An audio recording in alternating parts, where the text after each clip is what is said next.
Bem, voltamos aqui para o segundo bloco do programa Sobriedade Sim. Hoje, ouvindo o depoimento do Aguinaldo, que é um agente da Pastoral da Sobriedade lá da cidade de Presidente Prudente. E ele contava para todos nós, né, como é que foi o seu contato inicial com a bebida alcoólica e que ele percebeu que tomando uma determinada quantidade já não sentia mais o mesmo efeito. Depois aquela bebida já não dava aquele barato que ele buscava, aí ele começou a beber o que ele chamou de cachaça, né? E aí fala para nós um pouco como é que foi essa história a partir da chegada da cachaça na tua vida. Sim, e a cachaça foi da mesma maneira, né? Iniciou com uma dose pequena e foi aumentando, né? E eu não conseguia perceber que aquilo já estava afetando o meu organismo de uma forma diferente, né, que eu estava me tornando uma pessoa diferente, né, em tudo. Né, e com o passar do tempo, foram aumentando as doses também, né, da cachaça, e é que nem a gente falava no primeiro bloco, né, eu terminei chegando não no fundo do poço, mas terminei indo mesmo lá para o fundo da fossa, né, que a gente sabe que no fundo do poço tem água, né, no fundo da fossa não. Né, e com o passar do tempo, foram aumentando as doses, eu já não conseguia mais viver sem o álcool e já foi interferindo em outras partes da minha vida também, né? Na parte familiar, na primeira família ali, pai, mãe, tal, irmãos, né?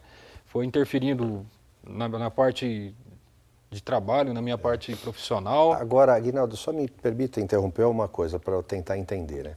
Antes você tomava todo dia, era um determinado horário, fim do dia, à noite. Isso. Chegou uma hora que você precisava tomar ao longo do dia. Isso. Como é que foi isso? Aí você já acordava de manhã? Isso. Passei por todas essas fases aí. No início era só no final do dia, né? Alguns dias da semana. Aí depois já eram todos os dias da semana no final do dia.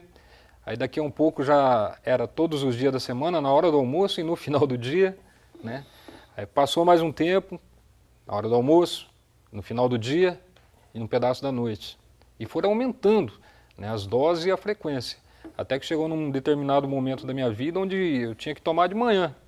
A hora que eu levantava eu já tinha que tomar, porque senão eu não conseguia parar de tremer. Né? Já sentia a falta mesmo, o organismo já pedia, não tinha como não tomar logo cedo, pela manhã. Irineu, e a canção, como é que diz? A danada da pinga que me atrapalha, bebo um traio e logo caio. Saí de braço dado com 2 soldados. Chegou a abraçar soldado por causa disso, não? Pai, cheguei. Cheguei, sim. Né? Eu passei por muitas situações na minha vida por causa do álcool que, né, hoje eu comento, mas há algum tempo na minha vida eu tinha até vergonha de comentar certas coisas, né? Ser preso às vezes por conta da falta de pensamento, da falta de raciocínio, né? De brigar, de bater boca inclusive com o policial, com o delegado. Né?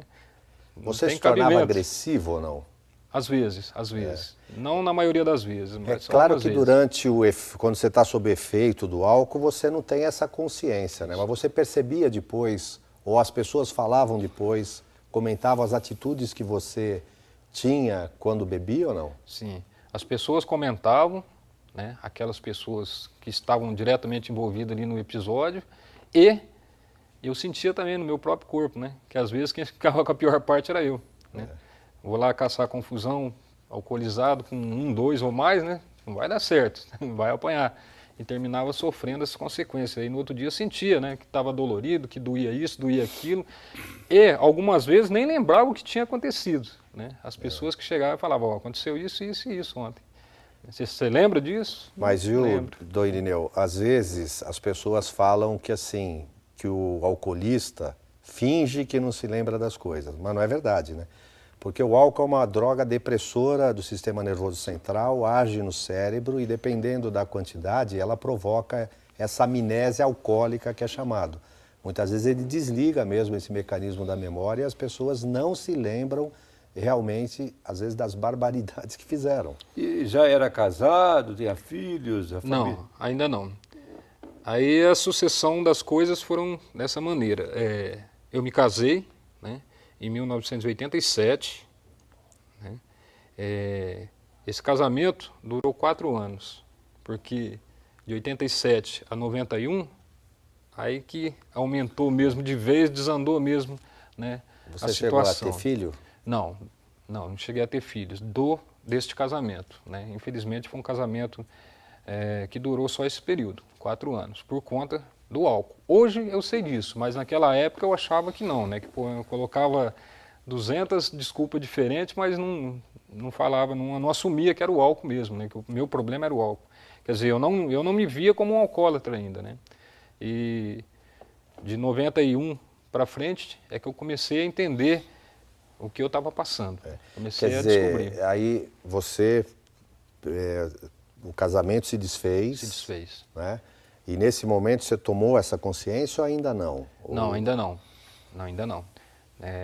O casamento se desfez. No ano seguinte, né, eu já estava com a companheira, a nova companheira, né, que é a atual de hoje, né? Porém, ainda não tinha tomado essa consciência. Eu falava aquilo que todo alcoólatra fala, né? Todo dependente fala. Eu paro a hora que eu quiser, né? E hoje eu sei que ele não para a hora que quiser, que não tem como, né? Aliás, viu, se me permite, Aguinaldo, essa é uma das características que às vezes já demonstram um estado de dependência, né? Sim. Quando a pessoa tem a necessidade de negar que está sob o efeito, que o álcool domina. Eu paro a hora que eu quero, eu bebo só um pouquinho, eu tenho controle. Você já viu alguém falar isso, Daniel? É o comum, né? O pior é que ele nunca chega a essa hora que ele quer, né? Mas estamos assim, curiosos para saber como é que você deu essa guinada assim, para ser o que é hoje. Sim. 5 anos se passaram desde 91, né, do segundo casamento, ali, do segundo relacionamento, do início do segundo relacionamento.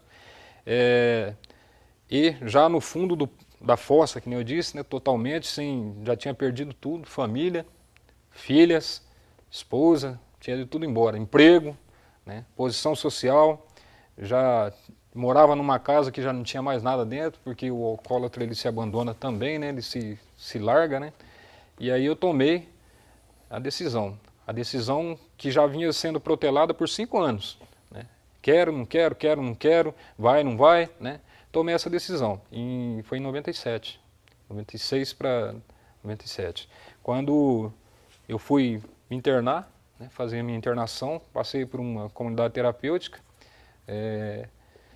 fiquei lá 6 meses, né, e de lá então iniciei todo esse processo de recuperação. Hoje onde eu vou, eu falo com todas as letras, né, eu sou um alcoólatra em recuperação, já afastado do álcool há 19 anos. Esse ano se completaram 19. Então, Aguinaldo, até aqui nós falamos um pouco dessa sua história, ainda como dependente, usuário de álcool.